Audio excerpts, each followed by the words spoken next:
ema oti me papa na on sheda nye sikani teacher ni die na ketua ya ahe nanso me papa boa nkrofo bebre me papa yi asena sin convention me papa yi ye no 2 locations na me papa yi asena sofo roman sofo mayeti ase se onhia me ni pa bi saada asori dem on twen you asori dem a wu preaching na onti bibi ase a obema ne nsaso waka se sofo father na ewu kan die menti ase eyi no ekokokoko so na ana obi se papa we ne ma no wo mo hunya din o nanso ye ka se book dia omudi uma na wana akogina ho pese kan o mo busia tribute no mo ono ane mankan me papa na ye ko school no o chro na letter o the red pen beto ho I was sign the abro me papa o chro wia obeka se keep your candle burning that time no na menti ase na ye mebufu pa papa yo ka se school wana me wono secondary school wana me te no agro bi na media na so echire ya me wie school no na me hu se na ne me papa echire no na wo pese me njere me ho na beboa me daache osofo me ma me want na class 1 da na so me papa enene ware 36 years 6 months and sana wu cheye mbibi me papa onsem obia ye fie na ye open door obia nkrofo me papa tete wom out of his poverty or out of his little no e bebre kwa me papa we see my top nentry we see my say just me papa ya 1 week me papa shall as teacher a great extension officer and the parliament abribi na maybe say papa parliament awuko ye said sika na nse ye hwe politics aye di sika wuremu na wo ye den na wo kodi ye na wo na na wo ni sika na se hwe ya breso na ye obi ma obi sika o nkrofo na ene be suggest ya ma o se ko parliament no mo ano mbeboa na sanka ye sika de se de hu se na nse politics ye de sanka me kwame donko de nka mentimi anye bi me papa sem de me ka me wi o osofo me papa de betumi atro ne ho book ne me papa chia ne onipa osisi obi debi obeje ntokwa na akonsesi a obe make sure say obe bisa 2 parties no wetin obe ka cho say debi danfo wo de yi wa anye ne yie me papa yokukuduro fo me papa wonsuro obi a wo ye hwan obebisa na me papa mpe esisie me papa mpe tribalism uba yefia my sisters my brothers the United Nation of Ghana esanse tribe bi ebom na me papa dia obefa no say you no obeyi ni kete ama me kai 2002 akwa bi ba so obe ware me na ya hihye data ye bibia na ye wo hwa akwa ne ba ye so me ana me kan so me ameboa na sorry mpanimfo ba me papa ho because said ye na preparation na du no na omunim sem papa bubefu me papa say awe de se nya asem bia o meti ha na akwa we ba ye se ni ono ase da bi dia ana se no ano no mebe yi de nka emanyi na ati se no married nyina ati so no a enka problem ka 8 bi ani ho ono so be ware no so ware bi ma ebusua Unjamenka. That is who my father is. But my father, he doesn't suffer foolishness or stupidity.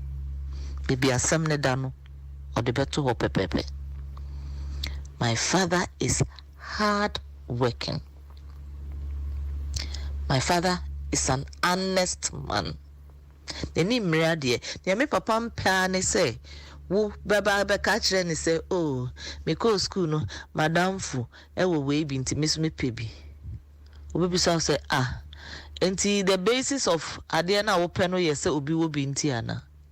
Ene enu nti kra na. Memma wo. Ampa so omma wo. Nti me papa won show bi asa enka nje ne so no nso nsasa asa ne bi ma. Debbie. Me papa, the FKD. Francis Kwame Donko Ojijato. Me papa din Ojijato echere say oba anyway japade. Ampa me papa nso yen na ye ne enyapade. When giant sika but ujaye integrity, ujaye hard work. So for me means ro adwumadin yo. Ubaba me fie no, me ana me twetwe medware, me ana me ye me bibia, me ana me ye meduane mempe. Na se me ma uye ma me na woni ho daachi a me ye no eden. My father took interest in our welfare to the extent say me ye adwuma no, me nya adwuma first no. Me papa ba office be hwese majuma ho etisen ana your family adwuma first na nkrofo say we akola keto we say ko efie na me ko ka chem papa say ah nkrofo no say me akola o no say ah we akola say and e wo ko adwuma for birth certificate na fa ko kire wom. That is my father. My father takes interest in our friends. Ubaba ye fie no nipa bebre growing up ubaba ye fie nipa bebre and you are wondering papa yankra yade no enso de bia na wodi obi aba. Me papa you very humorous. Papa na obi bisa no say teacher mpesa me ba wo fie na wo nkyere me baby a wo fie wo sa time na ye watermelon no si oh me fie. If you dey anya yira kwan yo. Ode bomodi a uba estate ni ma udu run about wa gina ho. Na nwen waso din baby a obeti say oba bi tiemu no na eye meyere din tiemu na chi na bra. Because me mama dey bia na otiemu frɛ obi. Dey bia na otiemu frɛ obi. That's how humorous my father is. Now that hospital, the last days of that hospital na so be press be so kosra no. And so for the bomb pie man owie na papa say papa we die ne mpa ye die edu nyankopon anim straight o down for no ne mpa emu say emu pipa o that hospital ankrofo besre esra no na ono o ka bibi ama wasre me papa ne bu mfu nche esan so nim nkrofo bebre nti papa ya on kai obi adin nti ohia wa obebi say wo na wo maame ana wo papa ya hwan no wo na wo ya hwan ba no sa na me papa otie me papa ye no kwafo me papa ye MP time Rollins say MP fo nyina report to the nearest police station me papa liman time me papa say ono onko ono onye eboni bia o wokoye den papa tifie saa na me wofa papa donko ana go fi donko papa be ka chance oh teacher we dey yesimu nyina mu nko esa woko ansa na me papa reported to Nsawam prison because me papa time oye MP no me papa he didn't benefit from anything because at that time no manager MD for Tema Food Complex. Oh Tema Food Complex the papa food the na say me papa be fia on fa hwema na me mama ka wo de oba wona fofo MPC na yeti Pig Farm Freeman House I want na MPs not here wona fofo de nyoma be wo de on fa hwema o se wo de atwan abri no so a wobɛte ase ampa me papa ye chi omo tu mu no ana ye di omo ko tu mu no ye yi omo no he was among the first ye yi omo me papa time akufo dom me ma me scholarship course school me koba ya ye koda na se ansa na kra me hu se o na one kufo ye prison mates sa da no omo bonkomo ekwa chichichichichi na me hu se na papa we na wonim kufo na after pension nka one you see opportunity amfa nye hwi teacher kwa me wanya ne sa chese me papa wura udu yeji udu kandai na ubo ni din udu tamale womo amonyi kakra no na ubo me papa din ya obia betro who the man is yaka integrity truth, honesty. That is who my father is, and very hardworking. I took after my father. I work hard. Me on show be a sana wasa, me show be a sana masa. Say the Ebeka say, abanye juma no, enye wo papa juma. Sofo, me to me ye juma, me no ka say enura say, me do fie na about 9:30. Obi na wasa me pon be 5. Me de me nsaka juma na me nwie ya, me nyai. And that was who my father was. Ushia nipa osi, enye papa nti anga manko school. Crash bi besra me ofie no si, o papa shia me no papa no so me nsem no de me ko school. Na me nim say o papa. Obi say na me text no si, na papa contribution to politics in Ghana ade na mo de mo nchro ho asem. Msi we hu hia.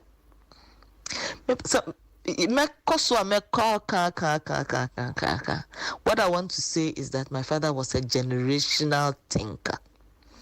Say ene uti regional. Na me papa mo ene ne nanfofo abapa omudua ye no eno na akeka abom ama sese yenya uti region.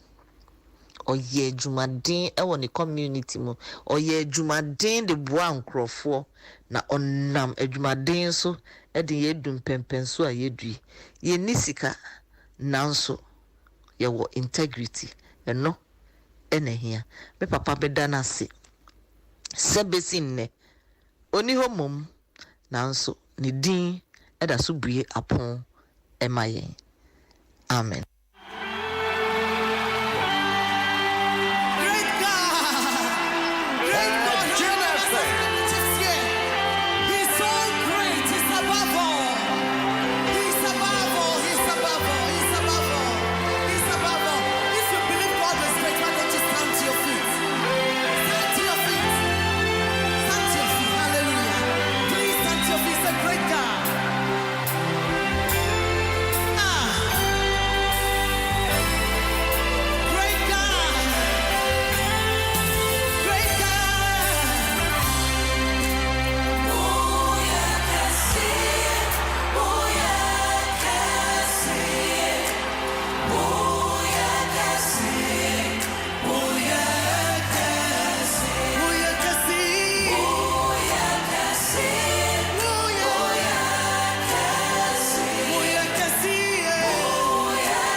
Obusia me pacho machia na oho te say de megiri yese nyame adom oho ye megiri yese se yenua ba amadonko aye adwuma wo GBC mfie bebre nkrofo bi ho no mamo ye adwuma e wo man mu ya na me hwe wo mo isanse menya akonya na me ye radio adwuma ntino ya me hwe wo mo omo loyalty wo mo commitment wo mo dedication obewe adwuma no mu abense ye pochi we de na ekwa ye pochi we de na ekwa rabai ene ababa we ababa ba ko a bonse brebia baby owo no ano no oji awards baby owo no ano no oji awards Say bibia wone die baby free.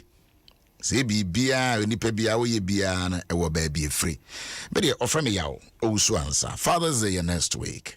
I don't me de bosume we nyame de to makoma so say ye nhwe say ye beka say my father, the generational thinker. My father, the generational thinker. It be my acquaint to us obiano twere niema wo hono no papa ho a ma ede di se ampampa we generational thinker. E ka generational thinker ye ja odwene daache ema ne mba ene ne nchiri emba.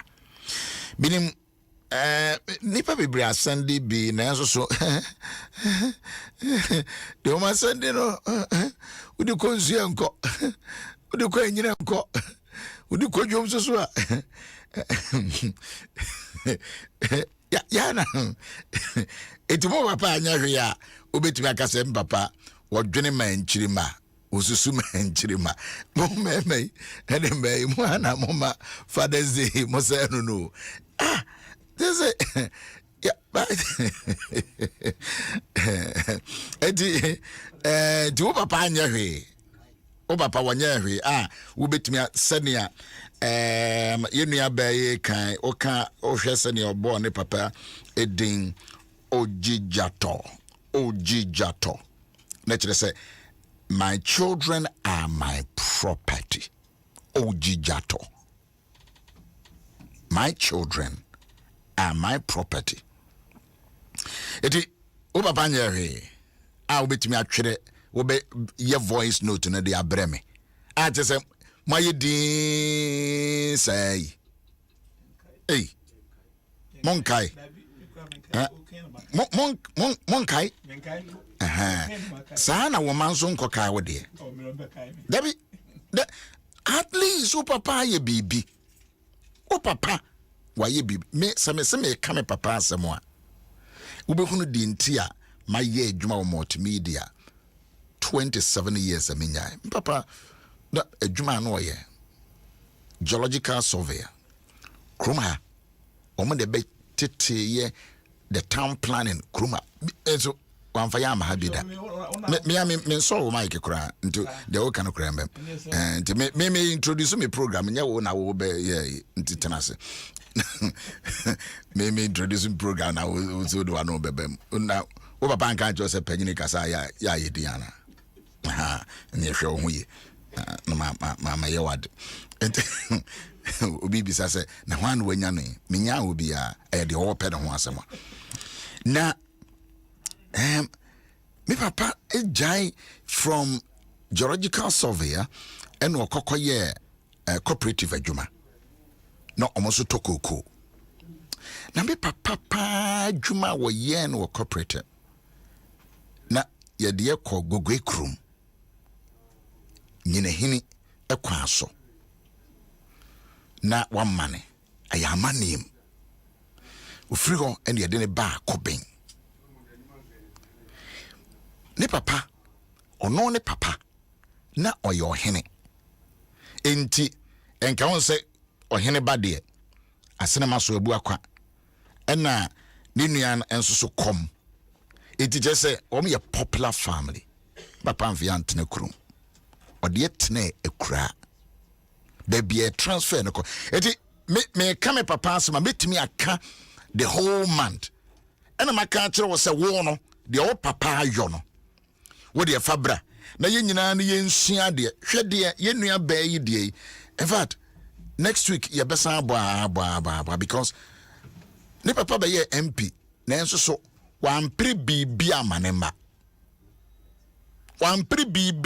o ene obi a ye MP bia prema womma obi a prema womma womana na nkanso akoro mo prema wom etese wo hwa bibia chia bibia sei bibia tochema odo so ne papa mo na pray ya said ye be ya aye Uti region ebeba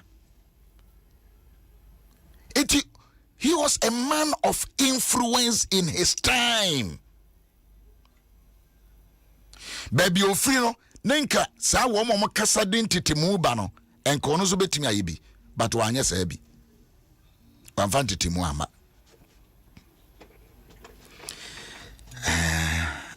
amada nko yeda ase medi wonsem na chi a eno nko na meka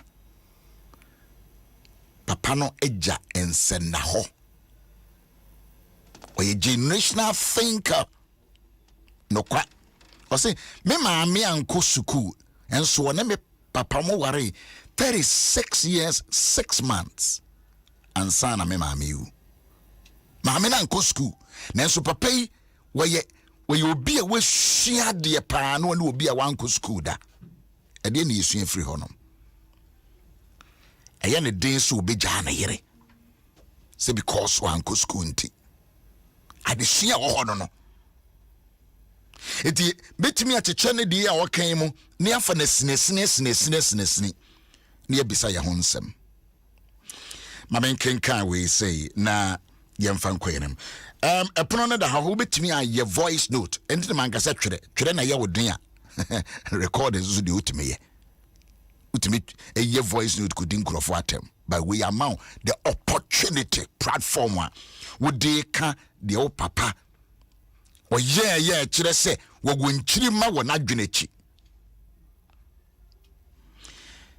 Isaiah ti aduasa enkron Isaiah eti aduasa enkron nchichemu baako ebusuafo asofo beye miensa e wodem ha and wonso so awo hodom no next week your Father's Day just wasn't one guy said namenkai o kaya na makai aso nze kromu a wona mekai Mother's Day and ya bosi because now let me say me who say o sha say o kan ho asema na ne Mother's Day je say we say hero hu bi na Father's Day kai o ni kai o Mother's Day na me sha si di na me kai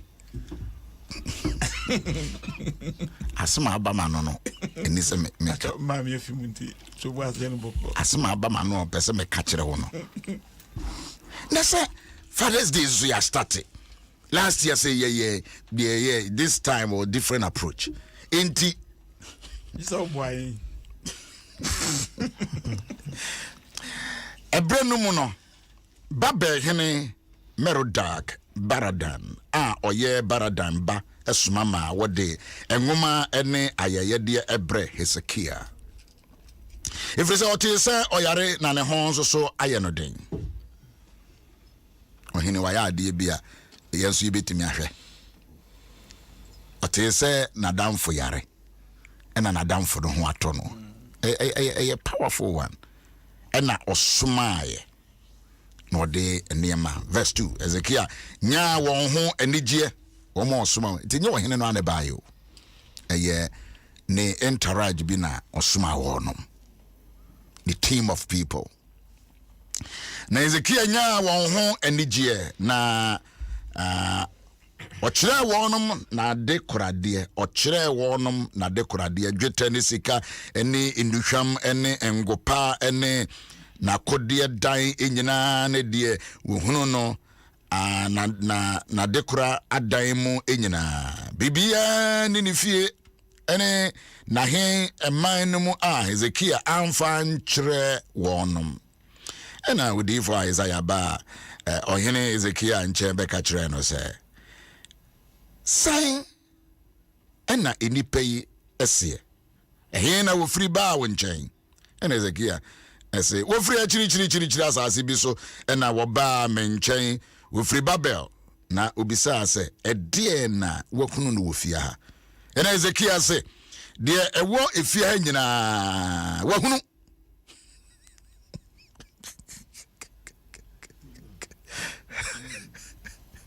oh Jesus Christ de wo fie ha nyina wo mayi mu de wo ha nyina mabie bibia so akyere no mabie bibia so ma fa bibia nsi ho enye ohene no ane bayo ne nkrofo ba migiri yesene ma wo de bre no ne se de omo kasa ne omo nkasa yesene e defa no e ma Hezekiah ne wire firi kura se wo ye ohene kase a eni se obie bia pono ede oman na gudie oman na japade oman na ngo oman na kodie hey you bibi I betimi aka bia so kire won on se kasa na ekosoro kakra ade no se ye build e obo se kwa na kasa na ekosoro bia so obontin suni free babel enzo Ezekiel bia so dia wa bia so dia nchiri manko na oso mu hunu no Ezekiel bia ni nyina so o bia so o bia so o pensio me ma unsio unsio hie wa obetimi anombe okay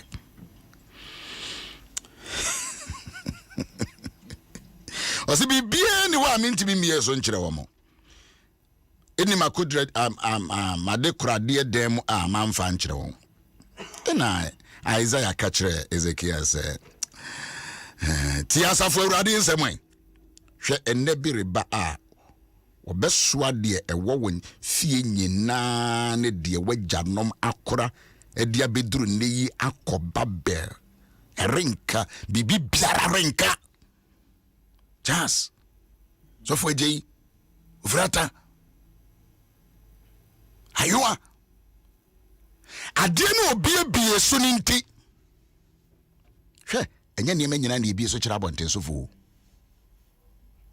generational thinkers emma outsiders me hunu niemem sa generational thinking fathers se omeya ye womu se ye japade sa bonten so fo ba eno mbe hunu ni nyina afa kwa na wo a wote so wo a wodi hene wo a wodi sofo adwuma wo ye bia no wajai oman no edi ama bonten sofo tieriye ne tie bio Ezekiel na mfonso a waye ne se enema ewo kurodum oman num a eni se ye bie so kire abonten sofo obie so ena Isaiah se nyame aka se bia kire me se de waye ade awo wahene waye wodim de ntia o se de bia obom pae ma me wodim de ntia o se obom pae ma o man panyine wodim de ntia o se obom pae ma osofo panyine wodim de ntia o se obom pae ma wo man hene wodim se ya hemfo bebre wo mo na ama emrante ne maba wanya adwuma wodim se ya hemfo no mu bi wo ma to ka na japade nyinara wo be kwa ready property ne ye ne dia no ye o man bi so ni no abeto acres na ye ne etikuru akure pebia ye nyabi ya to ye japade ye bibie ye japade so e de ma abonten sofo bika abonten sofo a na menka wona wa ye Ghana fo a e bia me free ebro e na mabetena ha bonten sofo menka no brofo amenka de twi se ne mpesa meka no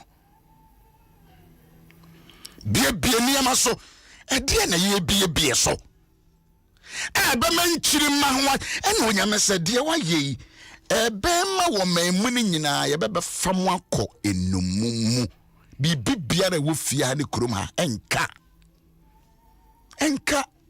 eti de Ezekiel kan ye ena Ezekiel ka kire Isaiah se Ewurade asema waka no eye efiri se oti ase se asomdue ene amandue beba ono ne breso wose se mimi penso ba ye de na cha enchirima bebra de a eye mede masemasi se mimi pen yi so ne se ebeye kopem se mewu se bibie wose se wose ohwa Isaiah nem wose se wose eye mimi wu a na enchirima no time no ye beba be fa japade ni nyina wonim se enura me ka kire wo se akoda bia ya wo no kurom ha bia akoda bia adeka akoda biara enura me nana ba ako aba Joshua utiri nkwa sofo agei utiri nkwa menzo so bitirim kwa pa woni me se me nana no aya wo no wadeka me de kan sana me nana no ba ya bobesia ma akoda bi o waga na bi adeka we me dey touch e bi no feel comfortable kra. But this is what Isaiah is talking about. Isaiah said, "Dia wa yeri nti ebema enchirima bebre enchirima nya ba bia o me de o metiri beto enchirima Ezekiel bia na no ozeye enya we se me paso so was me time de bibia e fine was an when me say car ifri osaje for Dr. Kwame Nkrumah mo no yegusu tuatua o yegusu Papa Kofo by Papa Rollins by Oma ba Jamel se by Ura Mahama by wo mu nyina wo bia pro karibigo o se na nsem so obi ekasa ya mo nka mo ka mo ba ye no ha mo boka na nanso ba hanso to aso eto mu bia boka ya no emisi wo bia boka na eka na omabo no enye om na etua o enchirima deka ye kan ya Ezekiel sanya hwe on say sana politicians be breaker hwe we borrow to do we borrow. Yes, that is very true. But you baby ye jira ya e je baba besia koduru brebai me kai President Mills time na ye wo tema me kan sa asem we bi ade pa ye me to Joshua say that Israel for time amana na tutwae no omo aye omo entsa so nuane ene omo nnwuma emom dididie ade amanfo ye me okrom ha pa ensuo buwa kasebo omo bi me papa me say hey omo twa bi mame eka ya de ka da bay ebre bay ochina bay enchirima bay yeden so for Charles Ovata de maposo yankasa I want to say Bishop yankasa Ezekiel no and Ezekiel na and even be wa to be a hwe nkwan de ye hwe ochena de o say nemre su nkwan de be yesum bi nkwan de na wapene so ohene ti ebetena akunya so ketua bi ensase oton say nemre su ye kan ebi o hwe presidency yes eno na ye kese pa ba ye marafo ahemfo aton sase die so still sebie kronto wokona hemfia nchaachao achia niema maton wadi galamseya ekosi wo hwe ya nenko obi atu ofrena say excavator no mo dia besi ahemfo dodo say energy inshinapo dwe for their selfish interest. Just asem say obia ba obuha odwen ono an de ho sene na ohini yes se men kwa memre so de mi wu achi nkwa de an ma pene so say be do na mi ni ho de besi bia fa me ho and say we di kanfo bia na say onwene da achi de ho na odwere nkwa de ho a sa selfish interest no eno so ehun akatua ho e man chirima bre enti ye kan ye menum ye de nyina ye ka ho bi bibia ye de beja yi bia ye mbre se na say no kai hu se e be ma ye ma abre awale no kra awale awo ma wu mu no e se wo kai o ma no eno abe 12 ahoachen 12 to 1 na me na me di abusua bi asem na me ka kire ba ko se mo ba ye munni ne mo se fa pembe no mo ejaye omo de koroye ena yene mo ena ode mo nyina kwa abrochire no ode mo kusua de and there's a difference is kit we be aba woni uni antema we say me nkase obi an bio and I'm say na menim se bia mu wagimi hu na menim so wagimi na menim so wasesa mo anwene mo mma no amwo no ho mo create amity e de ama mo mma mo nyina no amomma no mo de wotan e beto ontem mo bewu akọ dwene nchirima so foje aba me da se me ji se e beto ne ya o team no ye generational thinker. My father is a generational thinker. So ne e da so bo osaje for Dr. Kwame Nkrumah sabi onye nyame but ade a wo ye ya yenhwe tema motorway time odi yi no time odi yi tema motorway aburu mfie aduesia tema motorway da so da ho a ye fa so afi na ye se ye pese ye foforo minim se foforo a ye be ye no ebetimi adavo sa years the same years no ana Bishop, you see eno ena me ebo nipadin enti ke waje bosia ade na wo de ye no ene yetimi yi kwan ema essay 6 months busumi nsia efi busumi nsia kona busumi nsia ashasi etutu wahu no obejina parliament maye ya emusu so akotwe aso adwuro koto no akeka wo mo butu box so no so no maji so wahu butu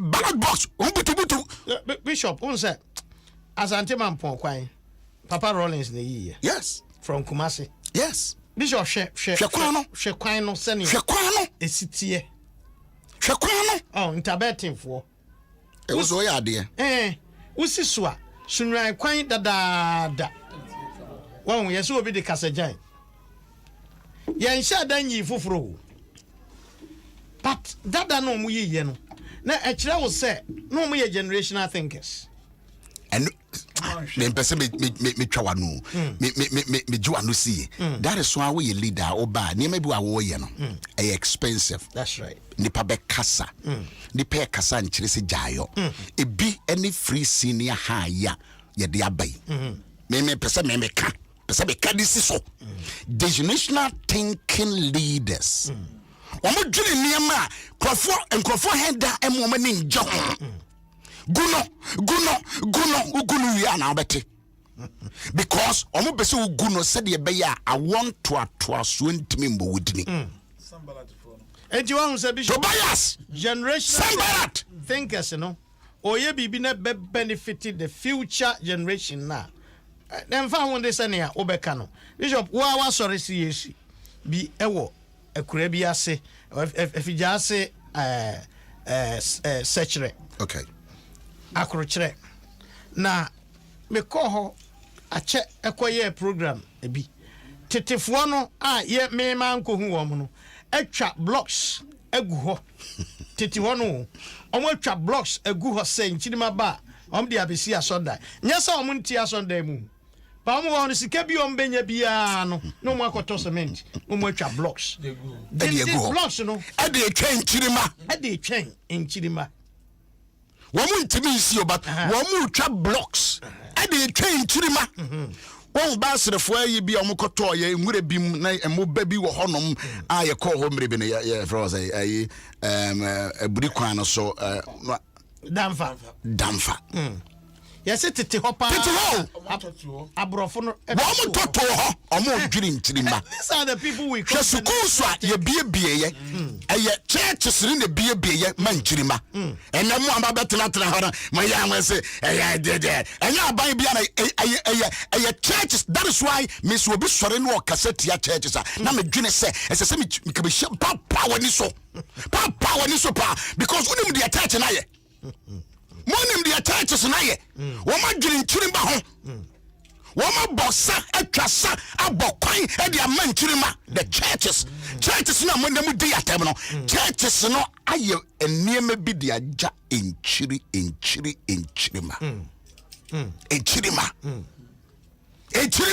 Say, yeah, dear, because and then no man I can't be. Now they coach to come for ya, because they will be.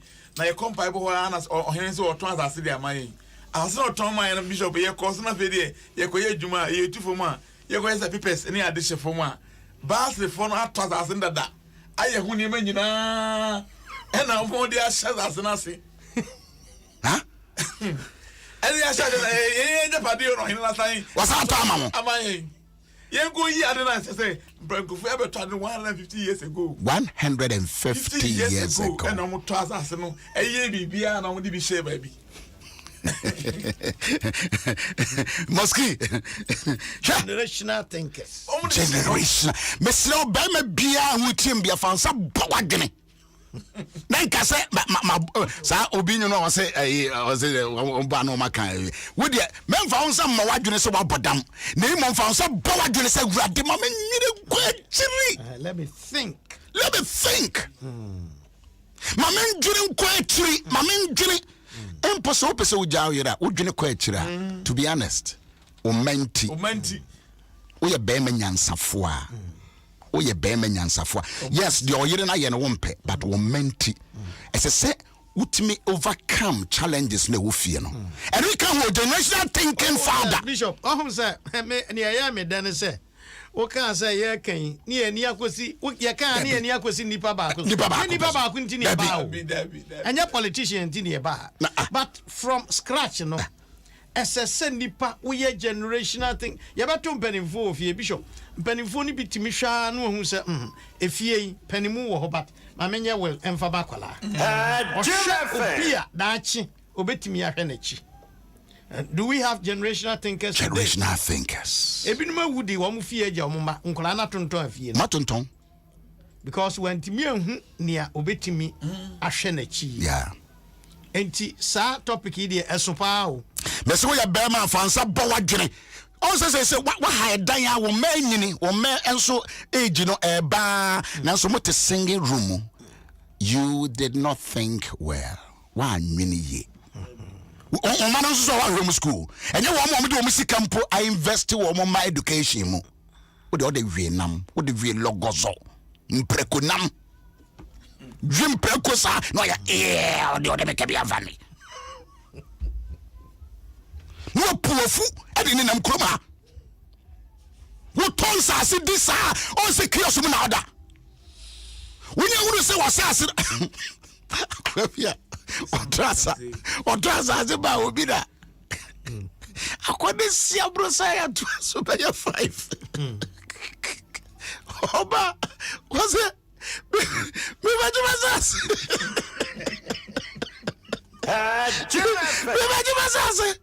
Was it any nobody who's good? Was it about him so the baby say? But what are the first Coquin, what you are, what told the microphone? When I catch you, Bishop Penny, so I hear Bukumo, a bag of crazy number Quaquata, Quayam. And Crawford trot and I'm not with them. Maybe I turned it die somewhere last year. Oh, baby, I mean him, Cecilia, or Tony Fee. And say, my men, I be who feel was soon. Was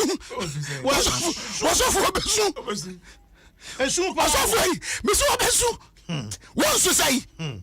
Nemahuahin what they told you. Nemahuahin. I'll be shania Nipacresia yefie no pa.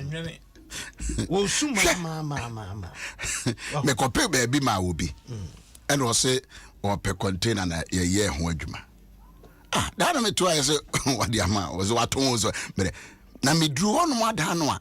Send us a container no aye fe. And I me tell me drew other bufu here and say just me bra me bra ye ma kwai say be ye obenya baby agina no. De wa ye ni. Are you a generational thinker? Uja wade kura wone oyire e wa challenges a dwene ho wone ukunso that be say fathers ne yeka okay and it na emphasis no me head anko it we be ma we yira ye den ene be no we pie fie we meda fie tese wonnim se wo so wo do wo ma wo no won because they wo ye ni nyina na enkura na esua they are learning and no sana me na aba on kan be say they mo ye no consciously unconsciously ankora ne sua enti wo de wo pia wo mafie wo pia ne wakafuna hwem bam wo mo no say ye bodem ni be na me maame akofa na befia hey obi okro jawa nko hwen kola no hwen kola oh minimum obi a tese ne ma be pacho ne ma ne yire be pacho e wo na adwumam na ne yire na tena be 5 hours or be dia akora school fees wano so adwumam ho anim twa wo twere num wo timi twere num na wahuri ne tese obi a tusire gu no so obi a tusire gu no so ya tusire gu no so ah untia o school fees untia na school fees twere num sa wo class be ya ngotwe enso so ne ma school fees untia Coquin. Generational. We do have mobile just give it an paper dream power. Debbie, so for one man who nisika, one Najuma say. But a boo on no more. Even so, when nisika, you say Casaboko, Imwayaboko, Sanka, Command, yes, I'm Trakon Cracker. Now, if I turn it to our massive snippy. Maybe. Or what to say, as soon as okay. Eti. Woni sika kura no a kasa ebia wo yire wa adwuma pa my dear wo de boa na nyame ya adom a nyame to me nsem a saa na da bia me ka kire me yire sefia wo de kakrakra me yeyi a me da be yeyi but me so nyame ya madom na bibi to me nsem a me hwew wo ka se kire wo ba ya no heaven no asere me sefia wo de boa me na nyame ya adom na me yeyi a ade so ya nante a da bia mi adom na yeyi da be ne be yeyi but e kasa so for kasa kasa pa na ma wo yire no ehunu se my dear nyame ya adom a se enye ni a na ihira ye hu wo bia wa yeyi bia ko bisa na hyase ne bi nye wo minim bi pa ne bi enye na so kakra dane ania and abusia. Are you a generational thinker? Wo phone messages na binya wo adai wo phone aya na e no so ni generational thinking na yo copy phone for froto bo betru no me fama enyi ejanuma japade generational thinker generational thinker me fama japade ejanuma japade me ma ejanuma japade o man to eni. But who said you're doing we are share and ram me started touching we be send day a be brand ewo a year Holland corona ibai and on my curfew me were information in our warm my police for a fair room and almost where you bet you be an machine crying pa na yaboka 3 months we 9 million euros 9 million euros. Yen, a dear 6 time, ye dear to quem. A dear ye dear to quem. A dear palm ye dear to quem. Huh? Within 3 months, Bobbisia, yes, sir. In Chidimba. Education. And not be kind. Sa kora we university or beko.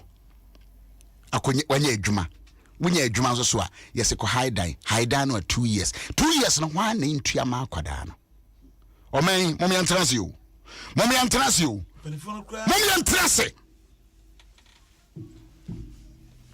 Madam I say mo amatwere good message mo comment nyina no. We will look at it and then address it because a Father's Day talk and I hear manasana. But I say bebre say when you brain out here every juada ye or showbo every juada ye or showbo my father's so bet me do what you panopa non to near pon it is what my chance mame and now what right. O ma me na otweda Bishop anyame wanwa say wa say na we Father's Day na ni wone ma be too much ya nanti o mo ne papa din on fan so ho ma me na o fa so ho de be Bishop Yaw Owusu-Ansah we ya ba serious of into there fa so ho ye po we ne ko be yo na so munim say me yourself panyini chan ndi o age why womunim say banyi ba na o ye so muso fo na wa obetena ha no a wo horo me ekeka yi kire me no Somebody be from this year.